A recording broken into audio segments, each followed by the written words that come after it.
But we will start today with focusing on NATO's strategic vision and a new leadership. I'm honored to welcome Deputy Secretary General Radmila Shekarinska. Welcome.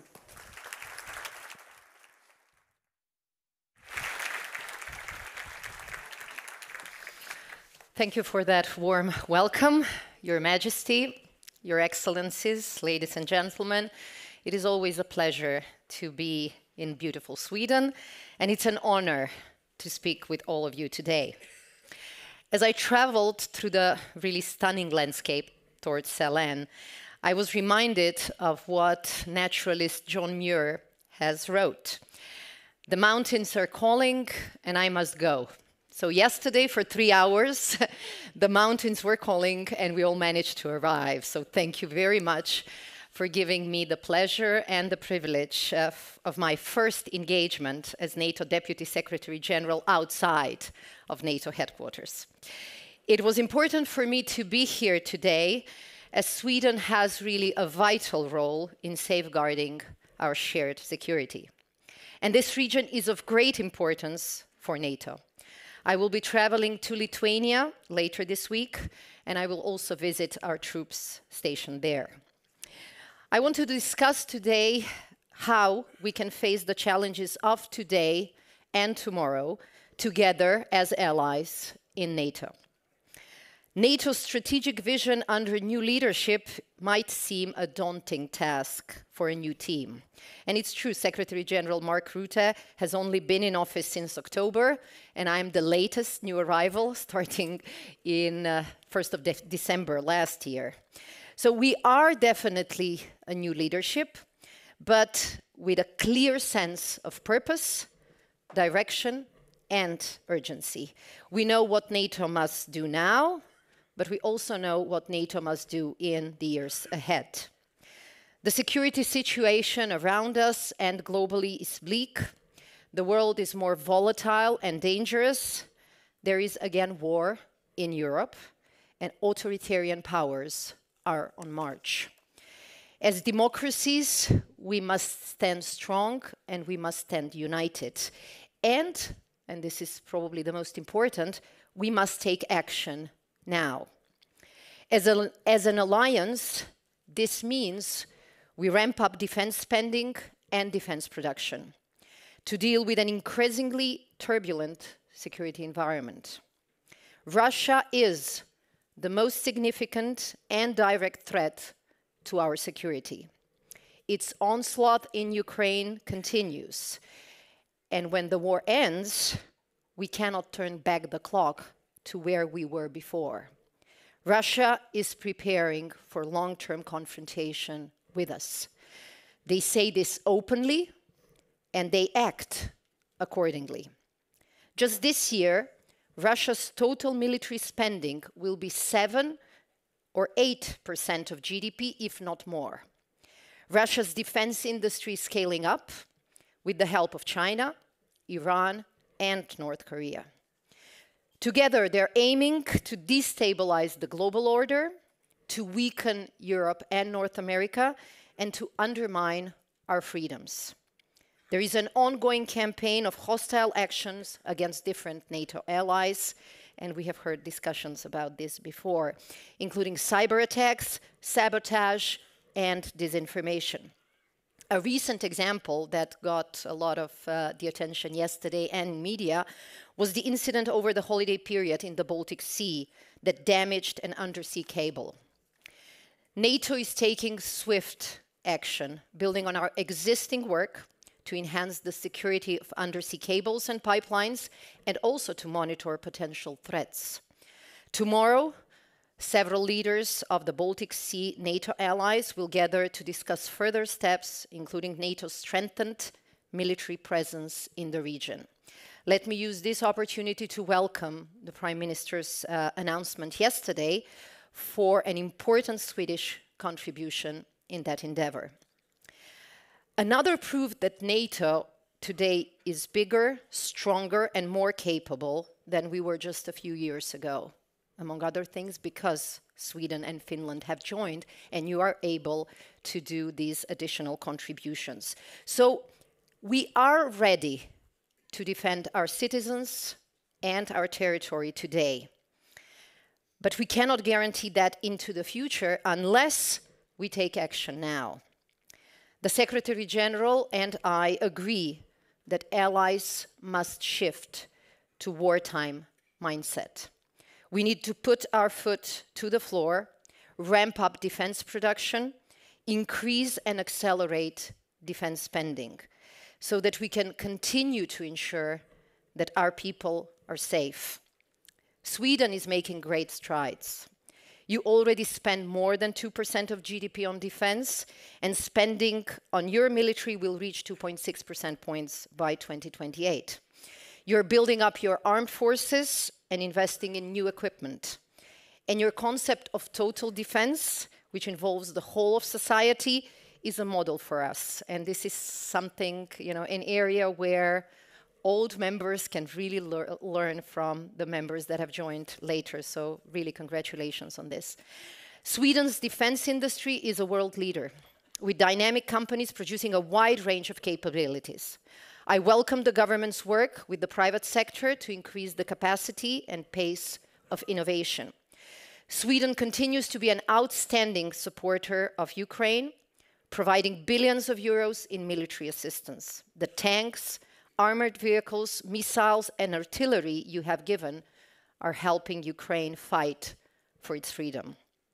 As an alliance, we must also step up that support, go further and go faster, to get Ukraine through the dark days of this war, so that when they decide that peace talks start, they can do that from a position of strength. When the Swedish flag was raised last year at NATO's headquarters in Brussels, Prime Minister Kristersson said, "Sweden joining NATO is not the end of something, it is a beginning." And it really is. Sweden is already reinforcing our collective security, and your armed forces and high-end capabilities will be essential to keep NATO's deterrence and defense credible now and in the years ahead. Swedish jets are patrolling NATO skies. Your navy is helping keep us secure at sea. Swedish troops will soon join NATO's multinational brigade in Latvia, and you have offered also to lead NATO's new forward land forces that will be established in Finland. Your membership of NATO is good for the stability in the High North, the Baltics, and beyond. You know this, and I know this from my experience working for North Macedonia's accession to NATO several years ago, that the journey towards membership in the alliance is not always straightforward. The journey can take longer than expected, at least in the case of North Macedonia, this was the case. And we know the challenges that you in Sweden have faced, but you have really managed to solve them, and now you are home. Every nation has the right to choose its own path, and we chose the path of freedom and democracy. I know that Sweden has also long understood the threat from Russia and the importance of being part of NATO. The threat comes in different forms. It is present, we are aware, and we are vigilant. We know that in NATO, our nations are safer together than alone. When President Putin launched its full-scale invasion of Ukraine almost 3 years ago, he wanted less NATO. Now he got more NATO. NATO membership is a huge responsibility for every ally, whether a founding nation or a newest member. But in return, Sweden has gained the protection and solidarity of 31 other allies who will defend your sovereignty and freedom. And in this way, Sweden is part of this NATO promise. If called on, you will come to the aid of another, and they are ready to stand by you. The shield of Article 5 is the ultimate guarantee of our security. So when Sweden joined NATO, it joined a community of values: democracy, freedom, and the rule of law. And I see how Sweden reinforces these precious principles of NATO every day in NATO headquarters, but also throughout our alliance. In a world of complex threats that challenge our militaries and our societies, our security depends on remaining united and resilient.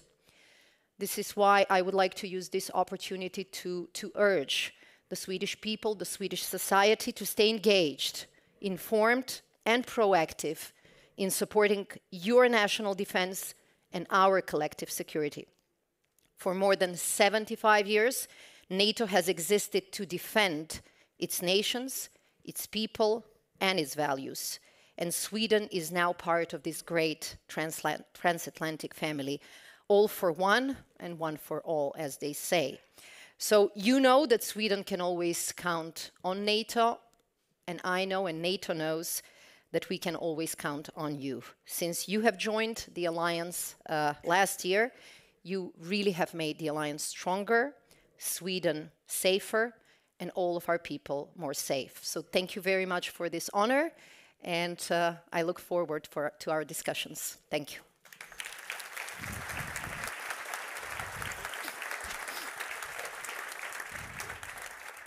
Thank you so much.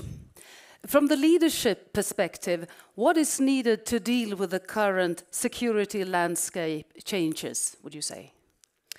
Well, leadership has been very much the theme of your conference and your gatherings. I don't believe that crisis and peacetime are too different when it comes to leadership challenges. I actually believe that if we apply the same leadership principles in peacetime, we will be better prepared when the crisis hits. But in crisis, all these things become more visible and they become more important. But I think that the same rules apply. Good leadership, especially in times like this, requires that we listen well, but also that we talk openly and honestly among friends and allies, because we might share on certain issues different views, but we have shown that when we agree, the agreement is more solid. So the first thing is this, being able to understand each other and go beyond some of the petty and some of the more important also national interests for the greater good. The second is actually even more important. Once we talk and once we discuss, we have to be really prepared to decide and act with solidarity, unity, and speed. Because when you act not only in dealing with your imminent challenges, but also in preparation to future challenges. And this is what NATO is good about, foreseeing what comes ahead of us, foreseeing what are the challenges of our security, not only for today and next month, but really years ahead. And the third and final comment, of course, is something that is close to my heart and probably felt by many people in the audience. Leadership is about sometimes taking the road less traveled and taking difficult, sometimes not really popular decisions for the greater good and for future challenges. And let me share my personal experience, because I have assisted very much North Macedonia's path to NATO. We have tried to become a NATO member for 30 years. And the process was delayed. And one of the problems was, of course, a problem with one of our neighbors that looked unsurmountable. So if everyone could have bet, probably the bet would have been against our membership. And it took not only a lot of discussions, a lot of soul searching, but also a lot of courage to actually say what looks unsurmountable and impossible is feasible if you are prepared to do the right thing for your country. So I do believe that leadership is about doing the right thing for your people and your country, even when it means that sometimes you personally pay a political price. After the agreement that North Macedonia and Greece concluded, it was a game changer for North Macedonia. It was, I think, a big success also for Greece. It improved the alliance and improved the stability of the region. And we did it before actually the big security earthquake shook Europe. So leadership is also about timing, and this is why it's complicated. Thank you so much for joining us here today. Yeah, thank you so much for the opportunity.